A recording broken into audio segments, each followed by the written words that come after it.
네, 여야 정치권 향한 본격 채찍질 쇼 지지율 대책회의 시작합니다. 이야!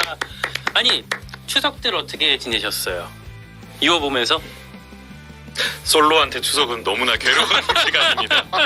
너무 길고 외롭고 힘들고. 야. 아니 그래도 부모님이랑 같이 부모님이랑 이제 식사하고 예, 집에서 방콕했습니다. 제가 다 보지 못했는데 그 특히 연휴 기간에 페이스북을 엄청 올리시는 것 같던데. 아, 장문의 정치 비평들을 엄청 심심하게 글을 많이 썼죠. 근데 되게 이거 글 하나 쓰는데 네. 길게는 2시간에서 3시간 이렇게 막 걸릴 고민해야 때도 있어요. 되니까. 고민해야 되고 그렇지. 고치고 이러니까. 그렇지. 근데 되게 웃긴 게 이런 글은 고민해서 올린 글은 공유가 많이 안 되고 라면 끓인 거 막 조회수 막 3만 막. 아 진짜 지지율 대책회의랑 똑같아. 우리도 사실은 막 우리가 정말 공들여서 분석하고 뭐 평가하고 이런 것들 잘 사람들 많이 안 보시는데 이럴 되게 때는 힘 빼고 방송하는 건 재밌다고들 날 고마. 아 맞아. 김남국 장해찬 국회의원회관에서 뭐 인사 안 썰. 그래. 그런 거 좋아하고 말이야. 옛날에는 지난번에 천하람 원내대표랑 저랑 키재니까 그게 사람들도 많이 오히려 더 흥미롭고. 누가 키가 더 크냐 이런 걸 근데 갖고 김광희 기자님이 더 크시죠? 똑같아요. 아 그래요? 네. 다만 이제 약간 등치 차이가 있는데 키는 똑같아요. 비율이 다르지. 김광희 기자님 얼굴 작고. 아 이걸 이야기해주길 바란 거예요. 아 그렇지. 그런 거야? 아니야. 이걸 이야기해주길. 간파했거든. 나 얼굴도 작고. 사람이 얼굴도 커. 그런 스타일은 아니야. 배도 크고 다 커. 아무튼 어떻게 지냈어요? 추석 연휴 동안. 애 보고 애 보고. 똥 치우고 기저귀 갈고 아. 장인 장모님네 갔다가 양가 가족 이렇게들 계속 뵙고 애기 지역구 보러 드리고. 옮긴다는 소리. 뭔 소리야? 난 지금 지역구가 없어. 아니 얘기가 이렇게 난 지역구가 없지 없어. 지금. 왜냐면 의원이 아니니까. 아 전국이다. 물론 이제 전국이다. 뭐 성남에서 활동하는, 분당에서 올해 시의원을 했지만 기초의원 했지만 지금은 이제 기초의원 아니니까 광역의원이 아니니까 지역구가 없죠. 다만 어쨌든 성남에서 계속해서 활동을 할 그렇지. 예정이신 거잖아요. 일단. 그렇죠. 예. 어, 저희는 사성 이상한 얘기를 자꾸 해요. 찐명이잖아요, 찐명. 그러니까 이재명 대통령 만들기에 함께 아니, 하고. 얘기를 제발 좀 이렇게 단계를 거쳐서 가야지 지금. 사실 화성으로도 가야 되나 이런 생각. 화성이 어... 지금 이준석 대표와 함께 네. 선택과 집중을 해서 무슨 소리 하는 거예요? 이준석 건. 화성을 말고 이준석을 뛰어넘겠다. 안 되지. 야. 뭐 화성 가보명장 있잖아요. 네, 이원욱. 그치. 뭐 네. 비어있는 지역구도 이원우 의원 지역구 알고 네. 비어있는 지역구가 있으니까 거기 가서 선택과 집중해가지고 경기 남부부터 개혁신당의 꽃을 피우자 라는 저만의 생각이 있었습니다. 구형모. 그치. 형모형 네. 구형모는 아직 뭐 이렇게 지역구 당협위원장을 맡은 건 아니고 아무튼 두 분이 리액션이 똑같네. 재밌는데? 영혼이 없는 리액션이 똑같네. 예.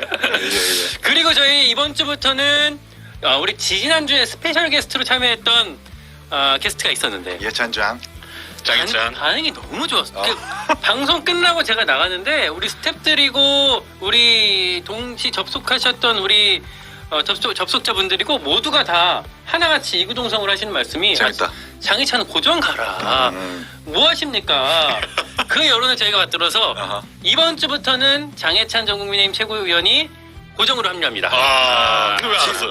김종민 때는 한 번도 나오지 않았던 김종민 의원이 너무 교수님 같이 본인 하고 싶은 이야기만 하시고. 하고 싶은 말씀이 되게 많으셨는데 그러니까요. 아무튼 반응이 좀 달랐습니다. 예. 그래서 장혜찬 최고는 이번 주부터 합류하게 됐는데 다만 아쉬운 게 원래 사실은 방송을 하고 있는 스케줄들이 있었어서 그걸 우리가 무리하게 우리 재밌다고 해서 다 밀어낼 수는 없잖아요. 당분간은 조금 늦게 들어오게 돼요. 앞에 스케줄 맞추고. 저는 이거 하려고 지금 모든 걸 다 버리고 나 분당에서 1시간 반 그러니까. 걸려가지고 안산에서. 안산에서 2시간 안산에서. 걸려서 난 모든 스케줄 다 비우고 빠졌네 그날- 빠졌어. 이따 오면 좀 항의 좀 해요. 그러니까 네. 뭘 항의해서 YT에서. 항의해서 얻을 건 뭔데? YT에서 출연료를 여기 간식으로 그런 거야? 분파이 간식으로 전문 용어 나왔어. 분파이 아무튼 한 15분 무렵에 이제 아마 도착한다고 하니까 기다려보고 네 혹시 그때 나가시는 분들은 없길 바래요. 네, 함께 해주시기를 부탁을 드리겠습니다.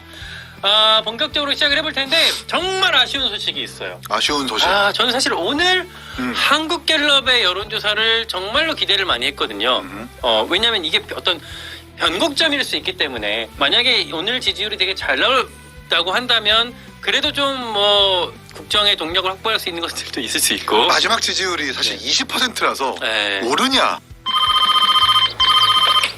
네, 연희동입니다. 정남아, 민지가 떨어지느냐 마느냐가 딱 이제 나올 수 있는 오늘이 계기였는데. 그 날이었는데 휴무야. 아쉽게도 한국갤럽이 이번 주 추석 연휴라고 추석도 해서 쉬어. 좋은 회사 매우 좋은 회사야. 세상에 휴가 때는 3주 연속 쉬셨어요. 그러니까 전국이 어떻게 돼도 가서 쉬어. 괜찮아. 좋은 회사더라고요. 좋은 회사예요. 네. 좋은 회사예요. 아마 뭐 여러 가지 인력이나 뭐 비용이나 이런 문제가 있었겠지만 아무튼 오늘 한국갤럽 여론조사는 나오지 않았고요. 그 우리가 기대했던 그 여론조사 결과는 다음 주에나 좀 볼 수 있을 것 같습니다. 그러니 여러분 다음 주 지지율 대책 회의도 꼭 시청해 주셔야 될 것 같아요. Yes, yes. 네, 혹시라도 우리 CBS 2시 라이브 그 유튜브 채널을 구독하지 않으신 분 계시다면 지금 구독을 눌러주시고 또 알림 설정인가요? 알림 그렇지. 설정을 누르셔야 이 방송이 시작할 무렵에 띵 팝업이 떠서 들어오실 수 있으니까 클릭해 주십시오. 네, 예. 좋아요도 눌러주십시오. 눌러주십시오. 네.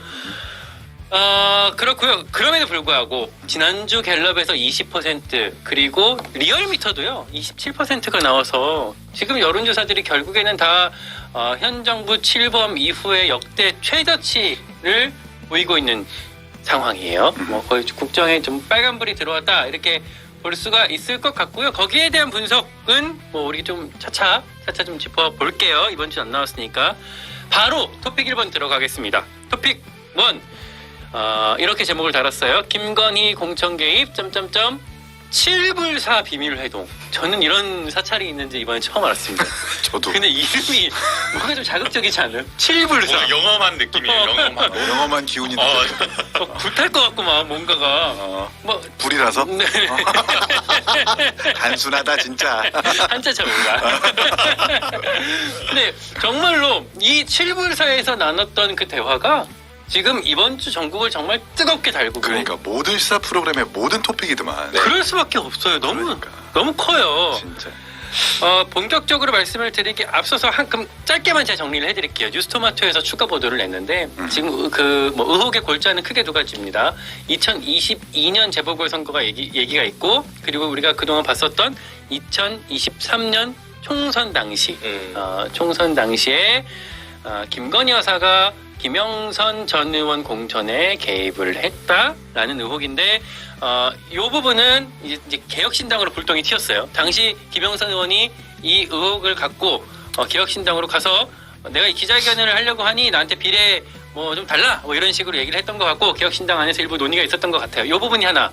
그리고 한 부달이라는 표현은 너무 저렴하다. 한 대목은 그 구수하다 구수해.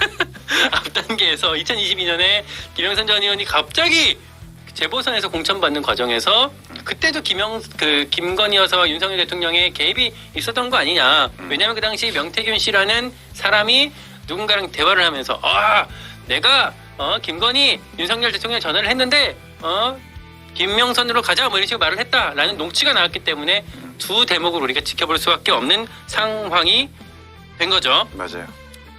자, 그러면 그거부터 볼게요. 앞에 우리 지난 총선 당시 김영선 전 의원이 개혁신당으로 이걸 가져갔다. 이게 개혁신당 얘기가 나온 건 이번 주에 좀 새로 나온 얘기이기 때문에 개혁신당으로 갖고 가서 어떤 논의가 있었던 것 같은데 여기 지금 개혁신당에 수석 최고위원이 앉아있어요 지금. 유명하시오. 무슨 일이 있었던 겁니까? 저는 그때 대변인이어서 그렇죠. 지도부가 아니었어요. 그래서 이 논의에서 사실상 배제돼 있었고 제가 그때 2월 29일에 대체 뭘 하고 있었나 제가 카톡을 찾아봤거든요. 이준석 대표가 나눴던 카톡이랑 하람이랑 나눴던 카톡을 봤는데 그때는 우리 당의 정강정책 차량이라고 라보라고 있어. 예. 그거 타고 용인에서 홍보하고 있었더라고. 몸으로 뛰고 있었어? 지어놓고. 그리고 하람이가 지리산을 간다는 얘기는 들었어요. 그날 오전인가 낮에 지리산을 가게 됐다. 네. 왜 가느냐? 누가 뭐 이야기할 거 있는데 들어보러 간다. 그 정도만 듣고 거기서 끝났어. 그래서 저는 이 명태균 씨 내지는 김영선 의원과 만나가지고 이런 논의가 있을 거라는 상상도 못했지. 나는 책임이 없다. 그런데 그날 저녁 때 김영선 의원을 만났다라는 걸 알게 됐어요. 그래요? 네, 어떤 내용인지는 몰랐고 그 이후로 김영선에 대해서 뭐 이런저런 시도가 있었다, 뭐 이런 사람을 거부해야 된다는 논의 자체가 없었어. 그냥 그 당 지도부에서 그냥 거기로 끝난 거예요. 3월 1일 금태섭 의원 선거사무소 2층에서 만난 그날 결정이 되고 끝. 네. 거기서부터 그냥 끝난 거예요. 제가 지난주에 사실 뉴스토마토 그 기자님을 얘기하면서 팩트 체크하고 트리플 체크하는 사람이라서 보도의 진실성이 있을 거라고도 제가 얘기를 했는데 제가 한 번 더 취재를 해봤죠. 그 해당 기자는 원래 오마이뉴스에 있었던 분이고 그렇죠. 이제 뉴스토마토로 옮겼어요. 이 기사가 최초의 공천 개입이라는 보도 기사와 지금 최근에 나온 기사들 종합해 봤을 때 팀으로 지금 대응하고 있거든요. 예. 국장급 인사와 평기자 2-3명 정도 함께하고 있는데 제가 확인해 보니까 최초의 보도인지는 모르겠지만 이 보도들 때문에 뉴스토마토 사이에서 분란이 생겼다. 네, 그러니까 두 가지 의견이 충돌한 거예요. 하나는 지금 텔레그램 관련해가지고 이런저런 정보가 있는데 뉴스토마토에서 좀 더 심도 있고 심층적으로 취재해가지고 정확하게 보도합시다라는 것이 하나의 축이었었고 또 하나는 상급자였죠. 무슨 소리냐. 일단은 빨리 내보내라. 속도전이 중요하다. 라고 해가지고 두 개의 의견이 충돌했는데 심지어 충돌하다가 한 분의 평기자가 사표까지 냈다고 했어요. 네, 그만큼 내부적으로 결속이 안 된 보도인 건 맞는 것 같아요. 다만 상급자도 그거를 그럼에도 불구하고 지금 좀 빨리 속도전을 하자라고 했을 때는 나름의 자신감이 있었던 거잖아요. 그러니까 한쪽으로는 자신감이라고 표현할 수도 있는데 한쪽으로는 정치적인 의도도 분명히 있는 것 같아요. 경향성을 띈 보도인 건 맞는 것 같습니다. 왜냐하면 정확하게 사실관계를 파악한 뒤에 보도에도 늦지 않은데 이걸 빨리 내보내가지고 여론을 어떻게 좀 만들겠다라고 하는 의도는 아무래도 특정 누군가의 경향성을 띈 정치적 의도로밖에 보여줄 수가 없다. 경향성이라고 하는 게 어떤 의미인지는 확인되지 않은 말이니까 그렇지. 그걸 이제 저희가 추정해서 말하기는 좀 어려울 것 같고요. 분명한 거는 가지고 있다 그러더라고요. 뭘? 텔레그램을요? 텔레그램을 가지고 있는지는 회사 방침상 비공개하기로 했다라고 해요. 여부. 예. 가지고 있다의 여부. 가지고 있는지 여부는 안 밝히고 있어요. 그런데 녹취록을 가지고 있다라고 얘기를 하고 있고 그래서 녹취록을 일부 공개했잖아요. 예. 그리고 장기전으로 가겠다라고 하면서 이거 말고도 몇 개 더 있다라고 하더라고요. 그래서 단순하게 김영선 의원에 대한 그런 어떤 공천 개입만 있는 것이 아니라 다른 건도 있다. 그렇게 저희가 봐야 될 것 같고요. 그 다음에 이제 결국에는 이게 사실이냐 아니냐가 중요한 거잖아요. 그러니까 그냥 요 명태균 씨라고 하시는 이분이 그냥 자기 주변에 내가 이만큼 친하다 자기의 능력을 과시할 수도 있는데 과연 이게 얼마나 진실에 가까운지를 평가해야 될 건데 아까 이제 김관일 기자가 이야기해 주신 대로 재보궐선거와 이번 지난 공천이 두 번 있었단 말이에요. 네. 예. 근데 재보궐선거 단수했다라고 하는 거를 맞췄어요. 근데 다들 알다시피 김영선 의원이 연고도 없고 오골에 수도권에서 원래 활동하셨고 어떻게 보면 또 정치적 나이도 꽤 있으셔가지고 거기에 이렇게 공천 받는 게 다 이상하다라고 했는데 그걸 맞췄단 말이에요. 미리 알았단 말이에요. 그리고 이번 공천에서 컷오프 되는 것도 역시나 즉각 알았고 공개되기 전에. 그래서 이런 것들을 보면 실제 굉장히 진실에 가까운 거 아니냐라고 이렇게 봐야 될 거고 그러면 명태균이라고 하는 이 사람이 의원과 직접 이런 어떤 라인이 아니라 김건희 여사와 지금 윤석열 대통령과 계속 통화한 거를 자랑했다고 하잖아요.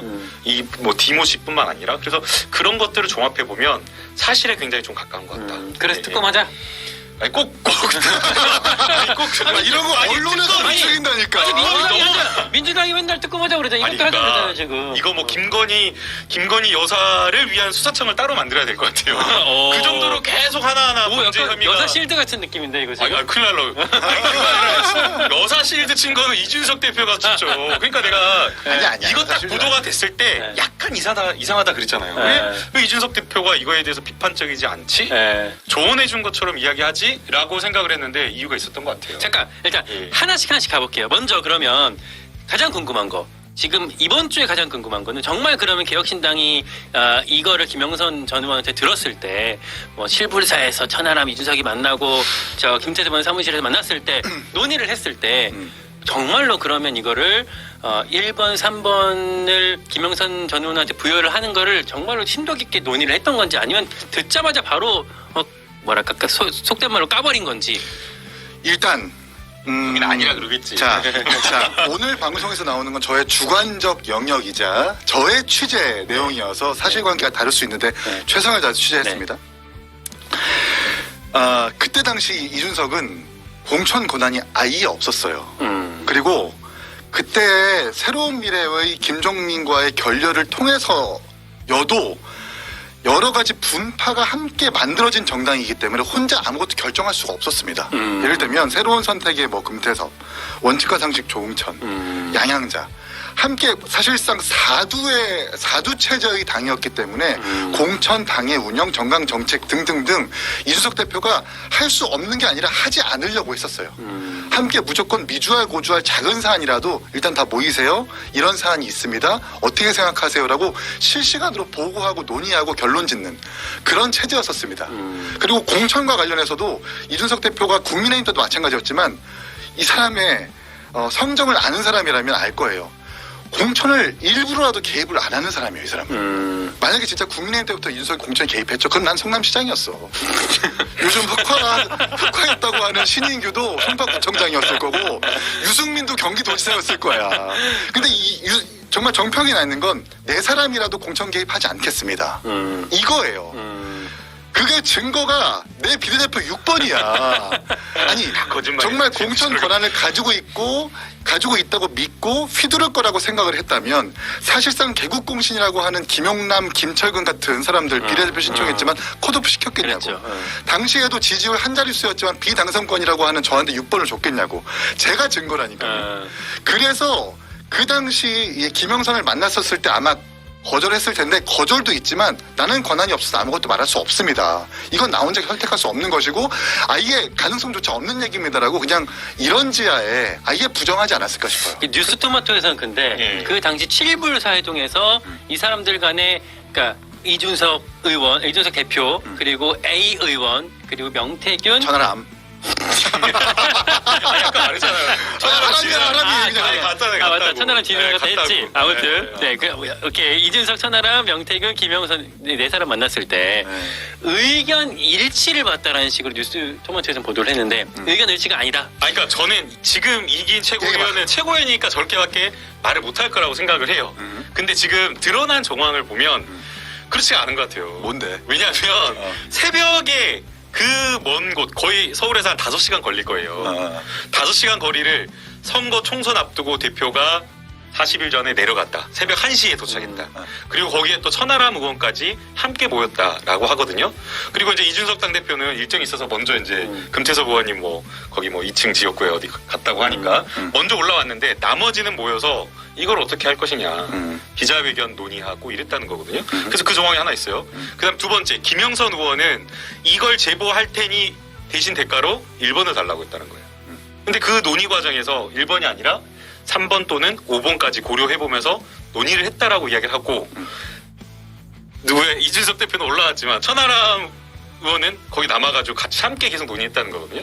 그래서 이런 것들을 보면 어느 정도 거래를 하려고 했는데 결국에는 이 순번 그 당시에 한 1, 2번 정도까지밖에 안 될 거다라는 그 예상이 많았기 때문에 결국에는 그걸 놓고 딜하다가 안 된 거 아니냐. 빠그라진 거 아니냐. 그러니까 이제 그 차이가 있는 거예요. 요 하나가 문제인 것 같아요. 김영선이 우리가 김영선 의원이 폭로할 것이 김건희 여사의 공천 개입이라더라를 알고 지리산에 내려간 것과 뭔가 말할 게 있는데 말을 하지 않아. 일단 내려와 보래. 평소에 지인이라고 하는 사선 중진의 김영선 의원이 만나자고 하니까 만나러 간 것과는 하늘과 땅 차이거든요. 근데 이준석 그때 당시에는 이준석이 동탄으로 결정되기 전이었었어요, 지역구가. 세상 모든 곳이 자기 지역구였단 말이야. 그리고 그 이전에도 이준석이 어떤 사람이에요? 호남 순천 가가지고 연고도 없는데 집 구하고 배나사 만들어가지고 애들 교육하고 대구 가서 몇 대 가가지고 누구를 만나더라도 어느 시점 때를 가리지 않고 새벽이라도 가서 만나는 사람이란 말이에요. 근데 알고 갔을 것 같아요. 이게 그러니까 다른 당에서의 관점으로 보면은 너네는 김영선이랑 어떻게 결의를 하려고 했는데 결과적으로 성립이 안 했어. 성립이 안 된 게 아니라 우린 거절했어. 무슨 소리야. 이거는 깜냥도 안 되고 이런 걸로 우리 당을 운영할 수가 없어. 라고 해가지고 부정한 다음에 그냥 끝나버린 사안이에요. 저는 간 거는 원래 이준석 의원이 갑자기 저녁에 페이스북에다 이거 쓰고 부산 가기도 하고 그래. 그런 게 있기 때문에 동해번쩍하는 사람이기 때문에 그럴 수 있다고 생각하는데 다만 천하람 이제 현 원내대표가 남아서 기자회견을 하는 것까지 같이 문안을 같이 작성했다. 그건 좀 이상하다. 나는 그렇게 추측해요. 어제 우리 최고위 비공개에서 얘기를 해봤지만 뉴스토마토의 보도는 천하람이 남아가지고 그걸 어떻게 좀 디벨롭해서 만들려는 듯한 취지로 들려졌는데 이준석 대표가 김영선 의원한테 듣고 이거는 뭔가 아닌 것 같아라고 거절하고 둘 다 올라올 수 없어서 나머지 그냥 마무리를 천하람으로 시킨 건 아닌가. 이것도 이게 말이 안 돼요. 근데 그러면 마무리를 왜 며칠 남아서 기자회견문을 같이 작성하고 그러니까 기자회견문 작성한 것도 의원이 기자회견 하냐 마냐 실체가 이것까지 파악되지 않아요. 그러니까 저는 제가 뉴스토마토의 보도가 그런데 네. 당사자는 지금 부인하고 있고 심지어 어저께 명태균 씨가 고발한 고발 내용도 입수했는데 주어도 다르고 내용이 완전히 달라. 그러니까 뉴스토마토는 김건희 여사와 김영선 의원이 서로 텔레그램을 주고받았다고 했는데 이 명태균 씨는 무슨 소리냐. 애초에 김영선과 김건희는 텔레그램 한 적이 없고 나랑 김건희 여사가 텔레그램을 한 거다. 이렇게 얘기를 주어 자체가 달라.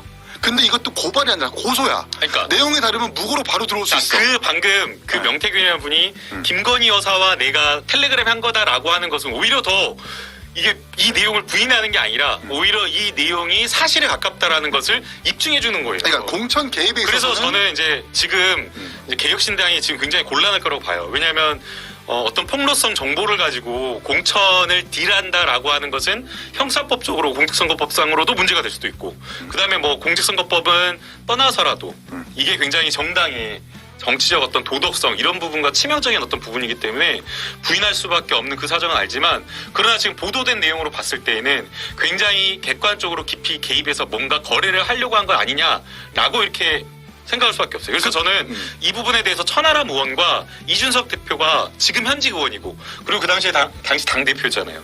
그러면 적어도 국민에게 이걸 소상하게 밝혀야 돼요.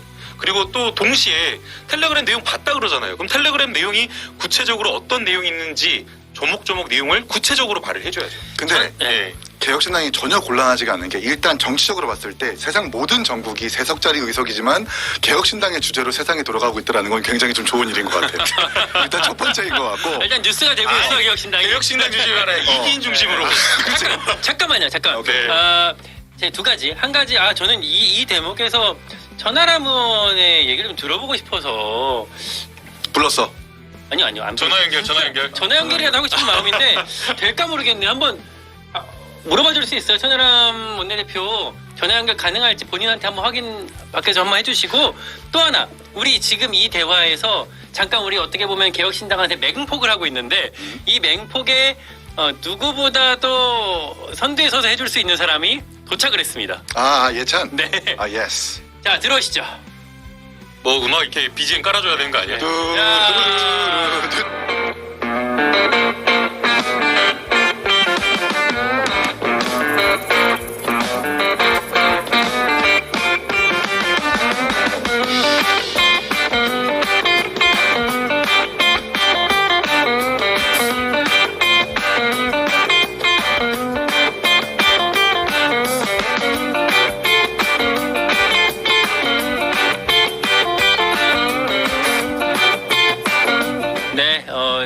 일단 혹시 만약에 천하람 원내대표가 연결 가능하다고 하면 이어폰도 좀 부탁을 라인이 안 돼? 라인이 안 돼? 왜 천하람 근데 가능하다고 하면 이어폰 없이 제 핸드폰으로 스피커폰으로 통화할 수도 있으니까 그 가부만 한번 확인을 해주세요. 연락이 안 되면 잠적 중인 걸로 간주하죠. 네. 아니야. 아니 잠적이 아니면 연락을 받아야지. CBS가 전화 연결하자는데 의정 활동으로 바쁘겠지. 지금 뭐 어디서 햄버거 먹고 있겠지. 먹는 거 빵을 워낙 좋아해갖고. CBS 앞에서. 자 일단 우리 장혜찬 전 최고위원 도착했습니다. 안녕하세요. 고정. 이게 가능하네. 이게 되네. 그래서 YTN 지금 하고 오신 거죠? 네, 그래서 제가 조금 예. 늦게 오지만 또 매주 이렇게 끼워주셔서 너무 아이고, 감사하고요. 너무 재밌을 것 같아. YTN 출연료가 실례지만 얼마 안 돼요. 거긴 되게 15만 원, 20만 원. 적잖아요. 라디오라서 더 적어요. 몇 분입니까? 1시간 됩니까? 1시간 정도 1시간 하죠. 들으면 한 20만 원 정도 되겠네. 야, 라디오는 그렇지 않아요. 나 말할까요? 라디오는 6만 원 줘요. 네. 아니요. 라디오 아니에요. 1시간짜리는 15만 원 YTN이 조금 이 YTN이 다른 데랑 좀 달라. 그런 걸로 알고 있어요. TV랑 라디오 다. 갑자기 이게 출연료를 줄이는 것 같은데. 진짜로 그거 줄여서 뭐. 축소하는 것 같은데? 아니 정말. TBS에서 YTN 출연료 공개하기 좀 민망하긴 아니 한데 근데 시청자분들이 맞다. 그거 이 정치 방송 출연료 되게 궁금해하는 분들이 많은데 맞아. 사실은 라디오는 5에서 10 해당. TV는 15에서 20. 그렇지. 그렇잖아요. 그래서 네. 많지 않아요. 근데 이거를 막 저는 많이 할 때는 일주일에 고정을 한 20게 지금 잘하는 했는데 다 옛날 일이고 옛날에 와. 그 무소속 나오기 전에. 근데 그렇게 많이 하지 않는 한 이게 뭐 큰 그건 20의 아니고. 고정이면? 네. 그래서 아까 오시기 전에 네. YTN을 갔다 오신다 그래서 네, 네. 그 출연료를 네. 그래. 간식으로 뿜빠했어요. 그래요. 다 가져가요. 나 뭐 몇 억 날렸는데 선거하느라 그 6만 원 내가 더 쓴다고 인생이 크게 달라지지 않아. 그래서 이제 나눔 예찬으로 마이너스 6만 원 해봤자 내 인생에 변화가 없어. 나눔 예찬으로 나눔 예찬. 아프다. 네. 제가 한번 회식 쏘겠습니다. 회식은 제가 쏠게요. 회식은 좋아. 회식은 제가 쏘겠습니다. 아, 제가 어디 가서 내 비트코인 좀 팔게.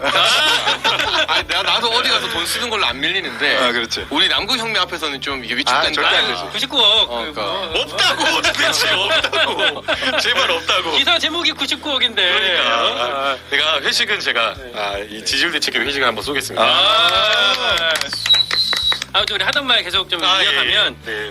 개혁신당으로 우리가 어떻게 보면 의심의 눈초리 화살을 좀 돌리고 있었어요. 아니 도대체 결의한 거 아니냐 김영선 전 의원이랑 공천 갖고 1번이냐 3번이냐 갖고 천하람 원내대표가 천하람 당시 이제 후보가 남아갖고 뭐 기자회견문 같이 작성하고 그러면 또 문제 있는 거 아니냐라는 취지로 얘기를 하고 있었거든요. 양해찬 최고는 어떤 시각으로 보고 계십니까? 근데 저는 일단 이게 처음에는 뉴스토마토에서 보도했을 때만 해도 뭐 저희도 지난주 이야기했지만 적어도 텔레그램 캡처 정도는 가지고 있을 줄 알았거든요. 지금 보니까 그것도 아니죠.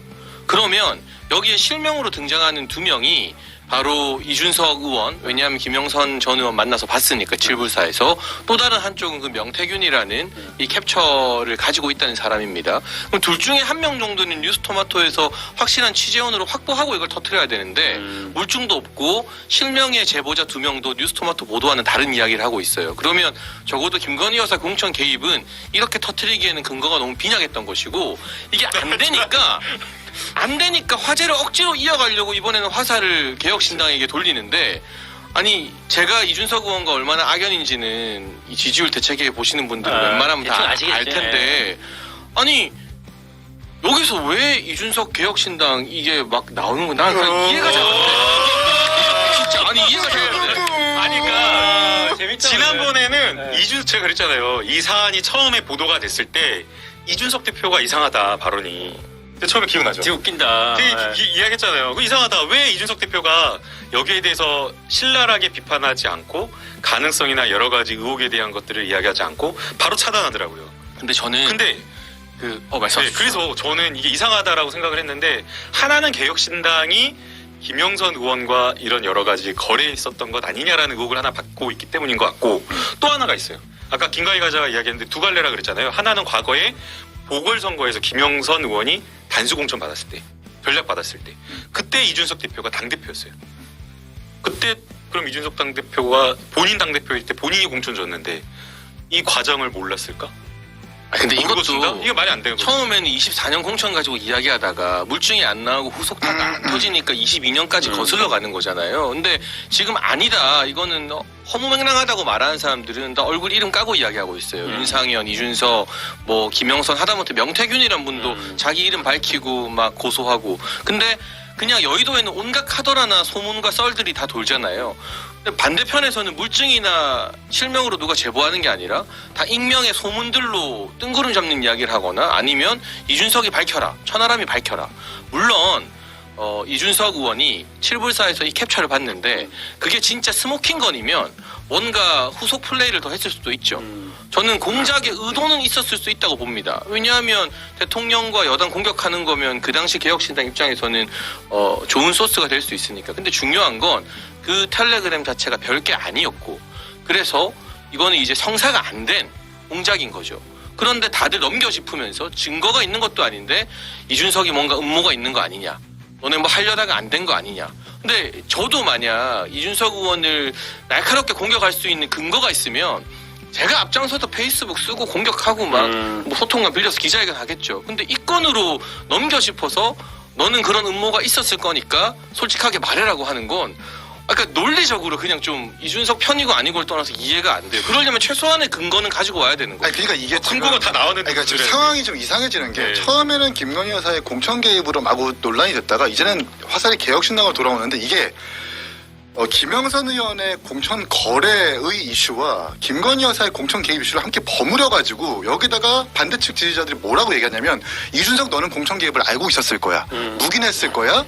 이준석 너는 그럼에도 불구하고 거래를 했을 거야 라고 계속 음모론을 껴가지고 이 상황을 해석하다 보니까 상황이 이상해지고 있어. 본질이 바뀌어지고 있는 거야. 결국 본질은 명태균 씨와 김건희 여사가 어떻게 얘기를 했는지 두 사람의 대화에서 국민의힘 공간위에서 뭔가 거래가 있었는지를 실체적으로 확인을 하면 그게 또 공천 개입으로 디벨롭이 될 텐데 지금 그렇지가 않단 말이에요. 이 방금 실드 쳐줬는데 왜 갑자기 공격을 김근희서 아니, 그러니까 정확하게 보자고요. 그 본질이라고 말씀하신 부분들을 우리 좀 뒤에 보기로 하고 이번 주에 새로 나온 얘기니까 그 사이에 이제 7불사 회동이라는 곳에서 어느 정도 사실은 그들끼리 대화가 있었는가 이제 그걸 이제 먼저 얘기하는 과정이 있었던 거고 전 놀랐던 거는 이제 장해찬 전 최고가 이제 이준석 입장이 이해가 가는 측면이 있다라는 게 되게 전 신기하게 들렸고 아니 저는 네. 제가 대선을 청년본부장 나름 중역으로 해봤잖아요. 별의별 제보가 저한테도 다 들어왔어요.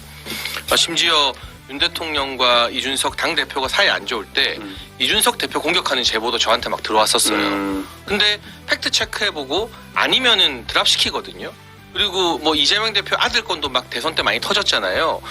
별의별 내가 그 친구의 친구다 이렇다 행실 관련된 거 제보 들어오는데 그러면 선거하는 입장에서는 안 들어볼 수가 없어. 왜냐하면 이게 맞으면 당연히 터트려야지 써먹어야지 정치가 그런 건데 근데 신빙성이 없고 야 이거 잘못 뛰었다가 적시타가 아니라 병살타겠다 싶으면 접는 게 정무적 판단이거든요. 근데 이번에는 그 화자가 그냥 어중이 떠중이도 아니고 김영선이라는 중진 국회의원이잖아요.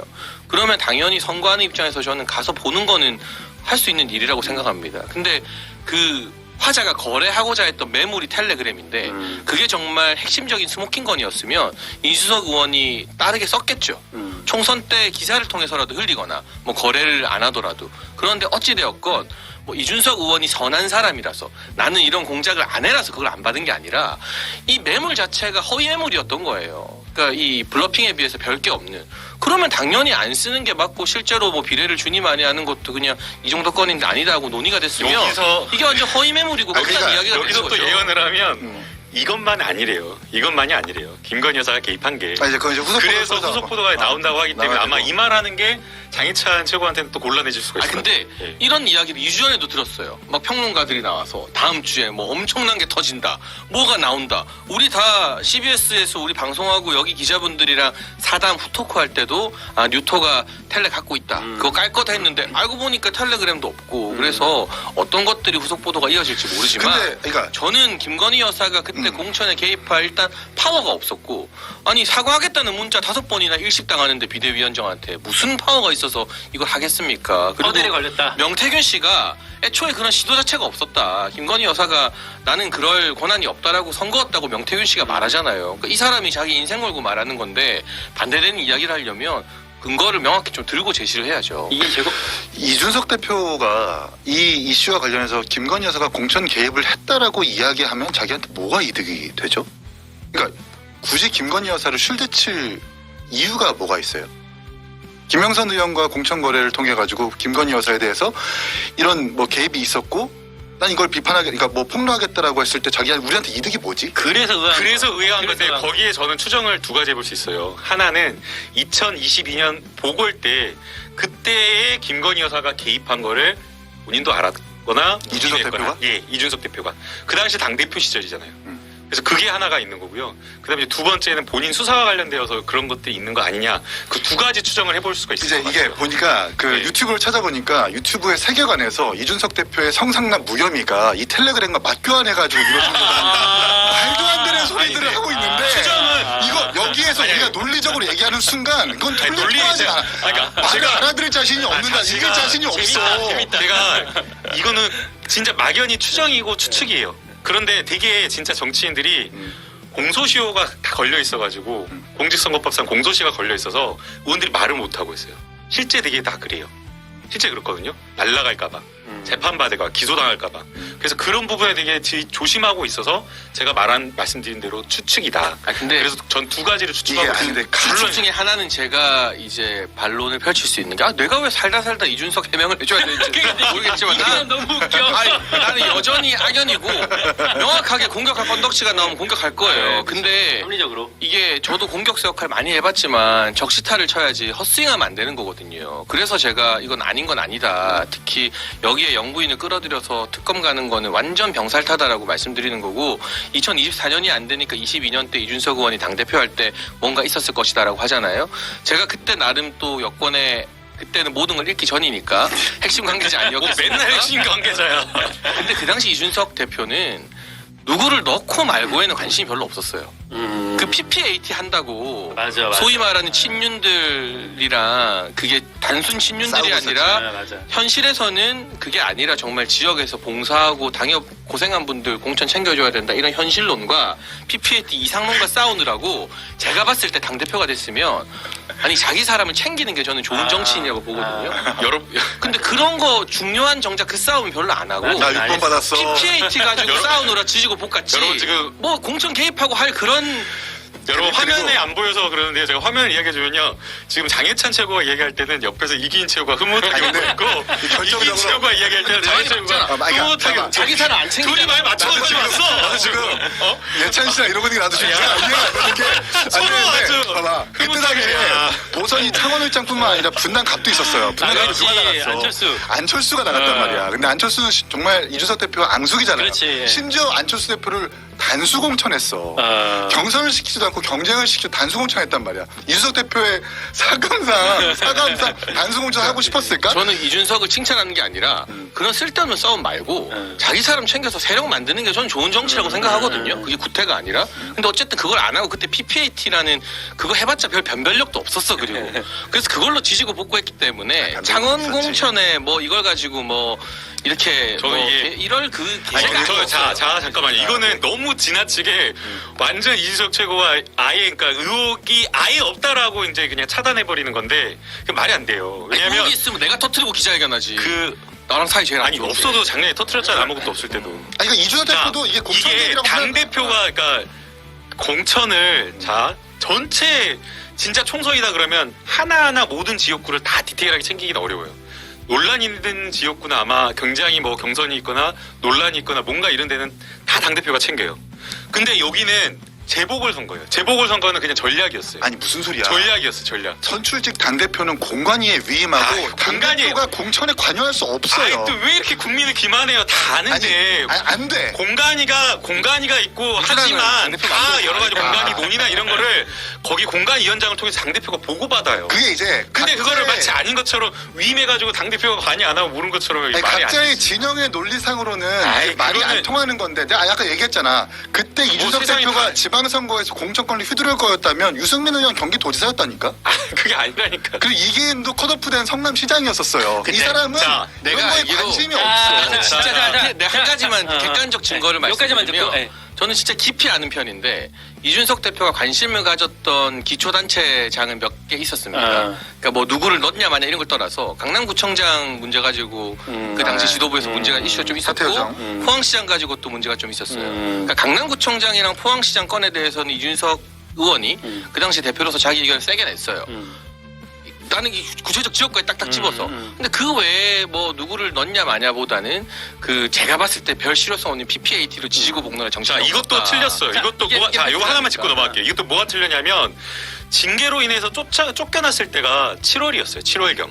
그리고 지방선거 공천 6월이에요. 그러니까 그 지방선거 공천할 때 이준석은 당내에서 이미 징계 절차가 거의 마무리 단계쯤 가가지고 당내에서 힘을 잃었을 때예요. 근데 재보궐선거는 아마 제가 기억하기로는 5월 초였을 거예요. 그 김영선 의원 그 공천 확정하고 할 때 그래가지고 막 아니지 지방선거랑 같이 치러졌죠. 같이 치러졌는데 근데 재보궐선거 확정해가지고 날라간 그 경선 후보들이 날라간 건 5월경이었어요. 그래서 그때는 적어도 최소한 자기가 여기에서 누구를 넣어라 빼라라고 말할 수 있는 힘은 없었을 거예요. 친윤계들한테 완전히 포위돼가지고. 그러다 적어도 최소한 어떻게 논의돼가지고 왜 이게 이 김영선으로 됐는지는 알고 있었을 근데 거라는 그때 거예요. 김영선 제가 의원은 뭐 이준석 의원을 책임을 지라 이거 아니에요. 타자가 있는 분이 아니었어. 그러니까 그때 알고는 김영선 있었어요. 의원은 의사결정 수정물 과정을. 이미지가 없었어요. 있었었고 자, 잠시만. 그 당시에 네. 도의원, 여성 중진. 그러니까 경남 도의원 출신도 물망에 올랐지만 중진급 의원, 특히 경남 의창에 여성 의원이 꼭 필요하다, 한 번은 나와야 된다라는 게 민주당과 아, 근데 국민의힘에서 공감대가 섰단 우리 둘이 말이야. 비슷한 이야기를 하니까 기분이 썩 좋진 않네. 왜 이럴 수 있고 저럴 수 있지 뭐. 자, 정상 나도 기분이 좋진 않아. 재밌는 게 오늘 이 둘이 같은 얘기를 하고 있고 아까 이를테면 김남국 전 의원이 김건희 여사 실드를 하고 있고 이게 나오면 되게 아, 진짜로? 내가 무슨 이게 세계관이 강해지고 있어. 내가 김건희 여사 실드 친 게 아니라 민주당이 다 특검하려고 한다고 막. 아무튼 팩트만 갖고 이야기해야 되니까. 자, 아무튼 얘기가 우리가 지금 약간 번졌는데 처음에 얘기하고 있던 게 그 2년 아니요. 처음에 하고 있던 게 2024년. 4년 공천에 대한 얘기를 하고 있었어요. 개혁신당이 그 당시에 김영선 전 의원이랑 어떤 얘기를 하고 있었는가. 사실은 아마 그 언저리에 있겠지. 이를테면 의견이 정말 일치했는지 아니면 그 듣고 바로 거절했는지 뭐 그 사이 어딘가에 있을 텐데 그 얘기는 사실 정말 당사자들 그 현장에 있었던 사람들만 알 수 있는 거니까 우리가 얘기를 하다 보면 끝도 안 날 것 같고 얘기가 그 얘기하다 보니까 번졌어요. 네. 2022년 얘기. 사실은 이 얘기가 더 핵심적인 얘기일 수도 있어요. 그러니까 2022년 재보궐선거 당시에 어떤 일이 있었냐, 김건희 여사가 정말로 개입을 했느냐, 그리고 그 당시에 이준석 대표가 국민의힘 대표기 때문에 어떤 책임을 갖고 있었던 거 아니냐, 요 얘기로 좀 번졌는데 조금 정리를 하고 하자면 그 당시 공관위원장은 윤상현 의원이었고 제가 나름대로 좀 취재를 했을 때는 당시 공관위에서 국민의힘 지도부로 김영선 전 의원을 추천하면서 올렸을 때는 두 가지 얘기를 했대요. 일단 경남도에 아까 말씀 잠깐 하셨던 여성 의원이 한 번도 경남의 지역구회를 국민에서 받아본 적이 없었다. 나름의 또 상징성의 의미가 있는 거다라는 거 하나. 그리고 요거는 언론에 보도가 안 된 건데 그 얘기가 있더라고요. 마산고 출신이 그쪽 경남을 다 잡고 있기 때문에 어느 정도 견제가 좀 필요하다. 뭐 윤한홍 의원이라든지 최영도 의원이라든지 다 마산고 출신인데 당시 이제 김영선 전 의원의 이제 경쟁자도 또 마산고 출신이기 때문에 이 카르텔을 좀 깰 필요가 있다라는 얘기가 지도부에 이제 같이 공관위에서 보고가 올라갔다라는 것 같아요. 그거랑 이 김영선 의원 말씀하신 것처럼 이제 수돗물 전익이었기 때문에 김영선 전 의원에 대한 어떤 그 이미지가 좀 달랐고 반대로 또 다른 경쟁자의 이미지가 또 뭐랄까 좋지 않은 측면들이 있어서 이런 것들이 고려가 됐다라고 하는데 김남국 전 의원 말씀은 그럼에도 불구하고 이준석 대표는 당시 대표였기 때문에 권한이 있었고 그런 것들을 혼자 주도해서 할 수 있는 여력이 있었다라는 말씀. 그러니까 저는 이제 이준석 대표가 당시에 전권이 없었을 거라고 봐요. 실제 공천이 이루어진 것 그리고 징계 절차가 개시돼가지고 7월 초인가 7월 중순경인가 당에서 거의 징계받고 쫓겨나다시피 된 거잖아요. 그래서 실제 막강한 대통령이 막 출범해가지고 당선인 시절 그 다음에 임기 시작하고 나서의 공천권을 행사하는 그 과정에서 당대표의 권한 자체가 굉장히 없었을 거다. 그러나 적어도 어떻게 이게 이렇게 돼가지고 공천이 된 건지 알 거예요. 그래서 아까 뭐 왜 분당갑에 뭐 안철수가 했는데 안 됐냐. 아니 이준석 대표는 하고 싶지 않았겠죠. 그러나 기여한 게 있잖아요. 윤석열 대통령 하는데 단일화해가지고 기여한 게 있기 때문에 아마 적어도 요건 챙겨야 된다 당에서 이야기가 나왔을 거예요. 저는 적어도 정권을 행사하진 않았지만 적어도 알았을 거예요. 그러니까 김건희 여사의 거기에 개입을 그렇죠. 알았구나. 그래서 제가 말을 못하는 게 아니라는 거예요. 윤상현 공천관리위원장이 창원 의창과 보선, 지선을 공천하는데 김건희 여사가 개입을 했고 그 이준석 대표가 알고 있으면서도 그걸 방조하고 최고위에서 추인을 했다? 그렇죠. 이거 너무 음모론 아니야? 아니, 음모론이 아니라 이게 약간 너무 음모론이야. 지금 이제 명태균 씨가 녹취 그 자기 지인과 이야기한 대화에 그게 나오잖아요. 네. 김영선 원래 뭐 다른 공간위의 실세 누구 의원이 하려고 했던 거를 자기가 대통령의 뭐 뜻인 것처럼 해가지고 말했다라고 이야기하고 대통령도 그렇게 전해가지고 김영선 픽으로 해가지고 됐다라고 이야기가 나오거든요. 근데 그 대화가 이루어진 시점이 공개되기 훨씬 전에. 근데 그러니까 이거는 김 의원님 굉장히 선거해 보면 굉장히 이례적인 아시겠지만 거를 미리 알고 싶던 거예요. 지역마다 소위 말하는 빠꼼이라고 불리는 그 지역의 뭐 여권 쪽 빠꼼이, 야권 쪽 빠꼼이, 주요 인사. 뭐 홍보물 기획 제작하고 공부하고 이분들 1년 내내 레파토리가 내가 누구 아는데 내가 누구한테 전화로 말해줄 수 있다.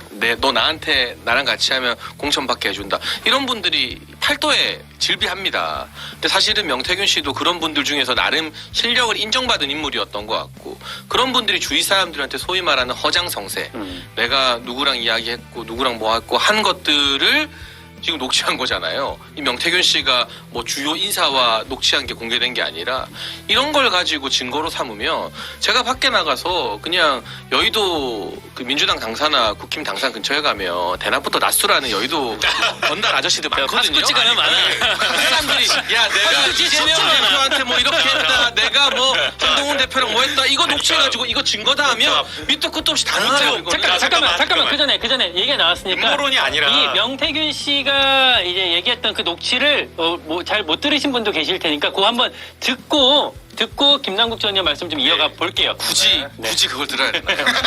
뭔 얘기인지 알아야 되니까. 이 정론을 하는 CBS에서 이런 의미 없는 삼자간의 대화 녹취를 틀어주는 그러니까 걸로 듣고 반박을 하시면 될 것 같아요. 언론사 이미지가 실.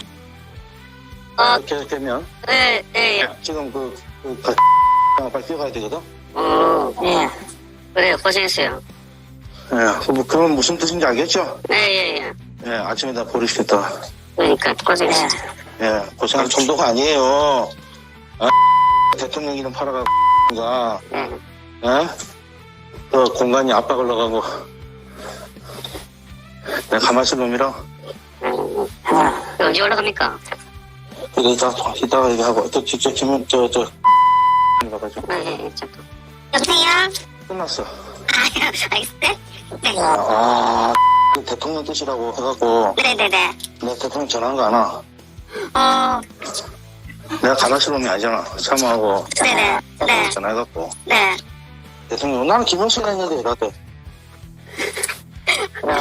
윤상이 끝났어. 고생하셨습니다. 그러니까 빨리 그 간판하고 네네네. 소문 내면 안 돼요. 나중에 네네. 그거들 난리 날 겁니다. 네네네.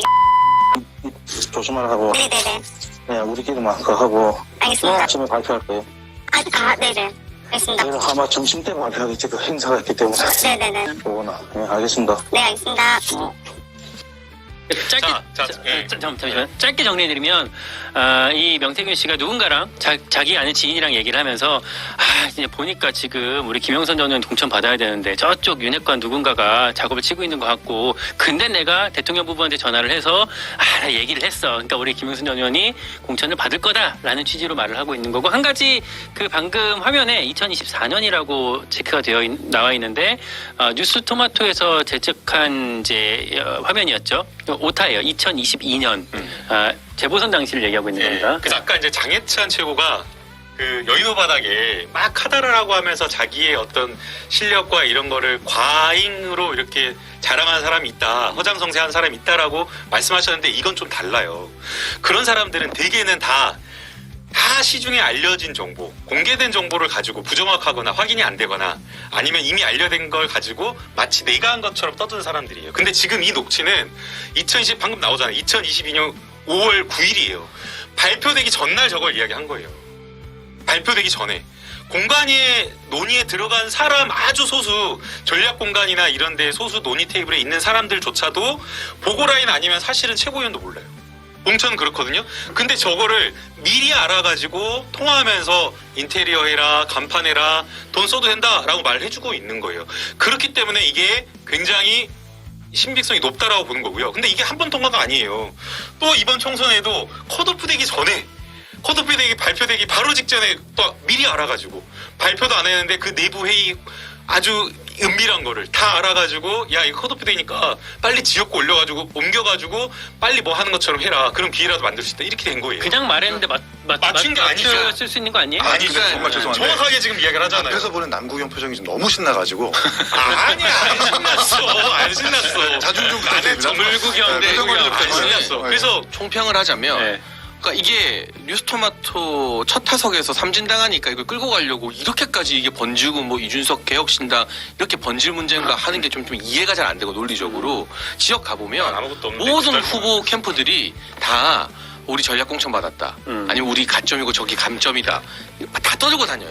근데 그 중에 얻어맞은 걸 수도 있고 아니면 공간위에 빨대가 있는 걸 수도 있죠. 소위 말하는 취재원이나 핵심이. 그리고 좀 내밀한 여권 사정을 전해드리면 대선할 때부터 윤상현 의원은 소위 말하는 친윤 핵심 그룹이랑 그렇게 썩 우호적인 관계는 아니었어요. 왜냐하면 윤상현 의원이 누구랑 가깝느냐? 안철수 의원이랑 엄청 가깝고 대선 중간에 이준석 대표 쪽에서 아주 윤석열 대통령과 관계를 개선하려고 그 메신저 역할을 윤상현 의원이 했었거든요. 본인이 그 메신저 역할을 했다고 지지율 대책회에서 말하기도 했었어요. 그래서 뭐 지금이야 지났으니까 공개해도 상관없는데 그 당시 윤석열 대선 후보와 윤상현 의원과 이준석 대표가 세 명이서 아무도 모르게 비공개로 심야에 회동하면서 맥주 한잔 하고 했는데 이건 기사도 하나도 안 났어요. 아니, 윤상현 의원이 여기 와서 그 얘기를 했어요. 얘기를 했죠. 그날 술 엄청 먹었다고 그 얘기했어요. 술 엄청 먹은 그 자리에서 저한테 전화해서 제가 세 분이랑 다 대화하고 막 그때 막 그랬을 정도예요. 네. 그래서 사실은 별개의 라인이에요. 소위 말하는 친윤 뭐 윤핵관이라는 단어 저는 안 좋아하는데 그분들이랑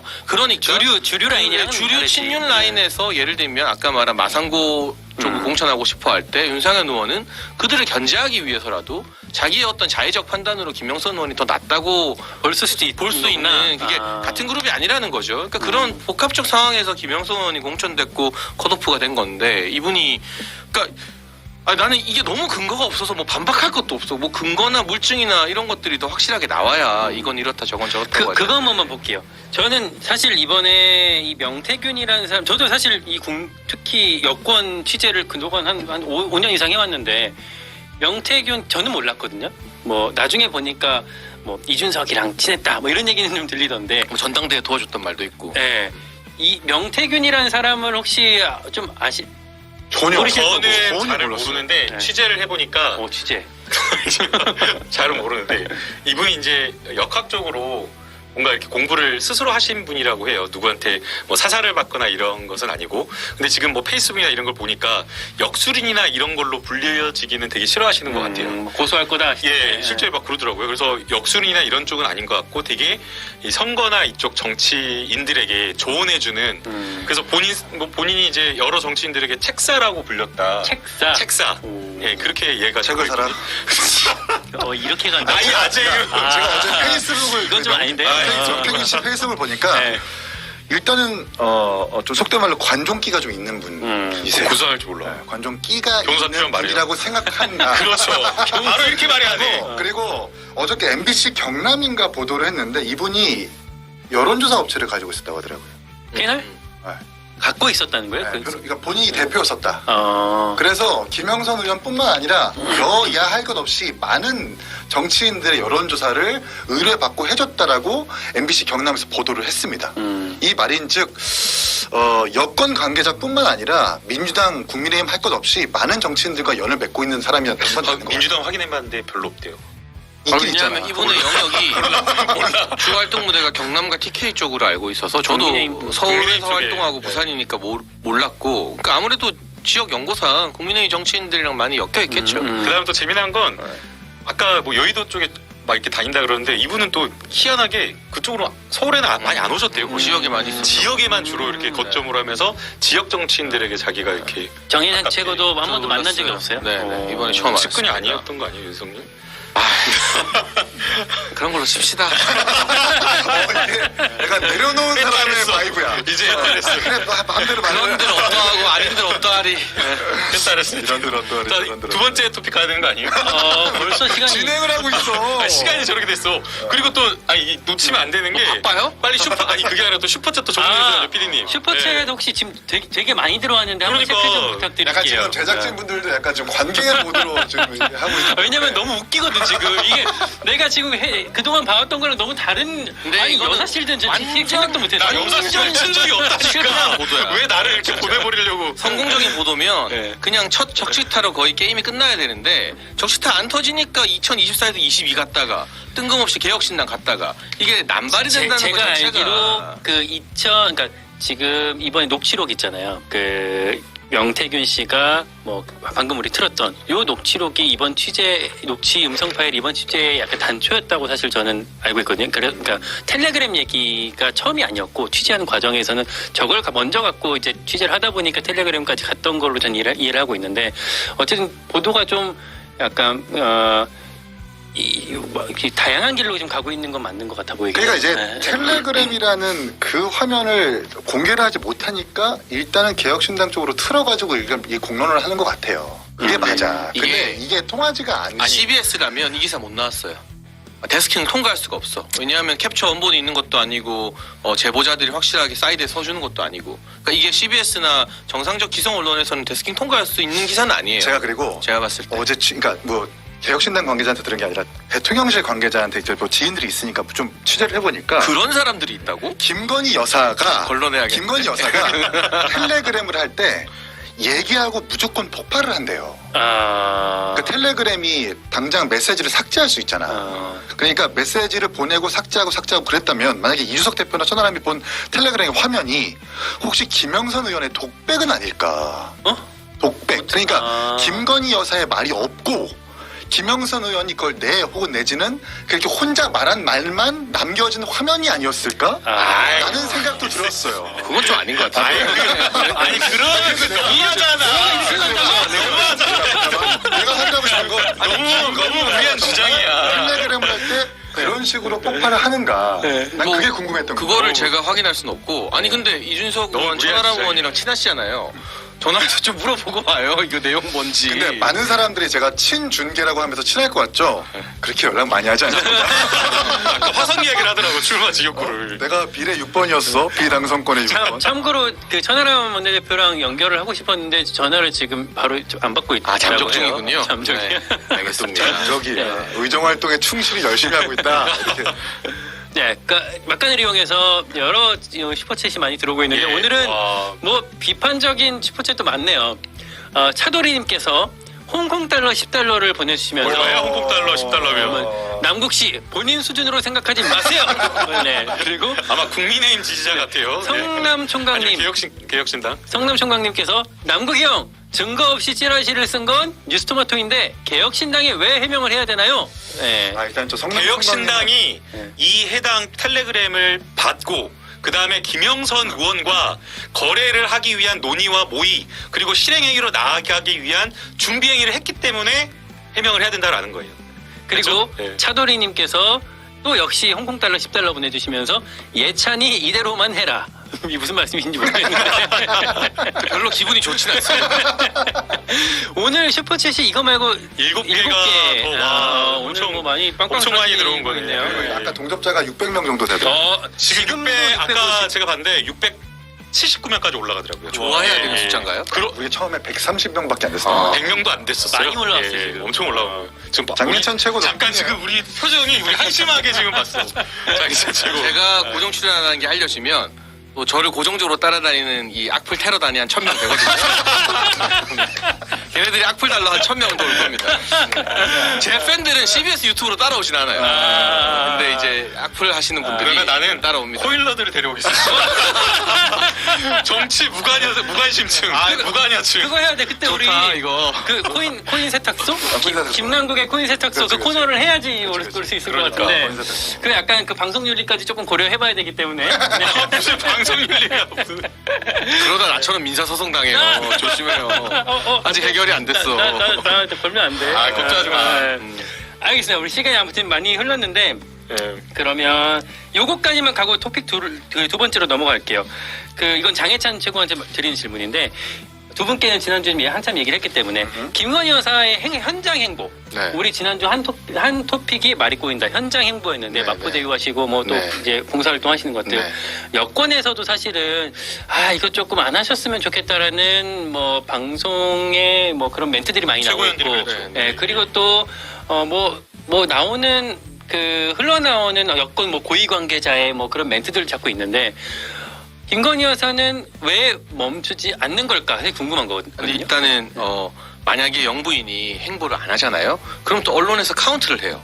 카운트. 한 달째 공개 행보 없다. 두 달째 공개 행보 없다. 그것 자체도 또 뉴스거리와 또 다른 시비거리가 됩니다. 물론 지금 현재 여론이 만만치 않다. 부정적인 여론이 많다는 건 저도 인정을 하고 그래서 야당뿐만이 아니라 여당에서도 순소리하거나 보좌 기능을 더 강화해라 하는 건 전 할 수 있는 지적이라고 생각합니다.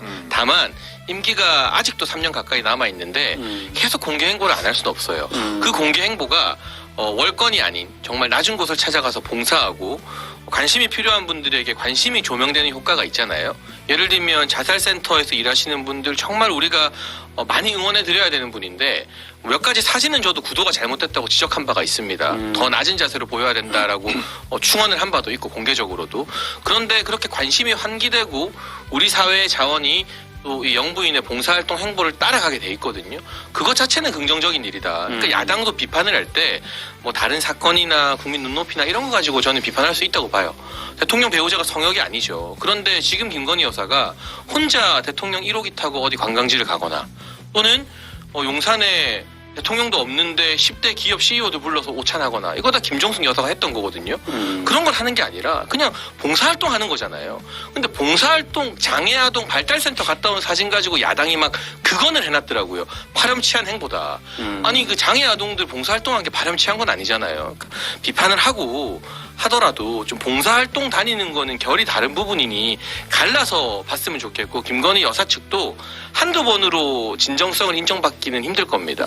이게 뭐라고 하던 정말 꾸준하게 낮은 자세로 봉사하고 낮은 곳에 관심이 가게 하는 행보를 한 6개월 이상 저는 묵묵하게 지속하면서 인내할 필요가 있다고 계속 욕먹을 것 생각합니다. 같은데 6개월 내내. 마포대교 말고 마포대교는 조금 그렇다. 마포대교도 그 방문한 것 자체가 문제가 아니라 그 손을 뻗고 있는 사진이 부적절하다는 데는 저도 동의를 했거든요. 다만 그런 관심이 필요한 곳에 영부인이 가서 지원을 호소하고 하는 것은 저는 필요한 지금 일이라고 이렇게 봅니다. 조언하면 김건희 여사 6개월 내내 활동할 때마다 욕먹을 거예요.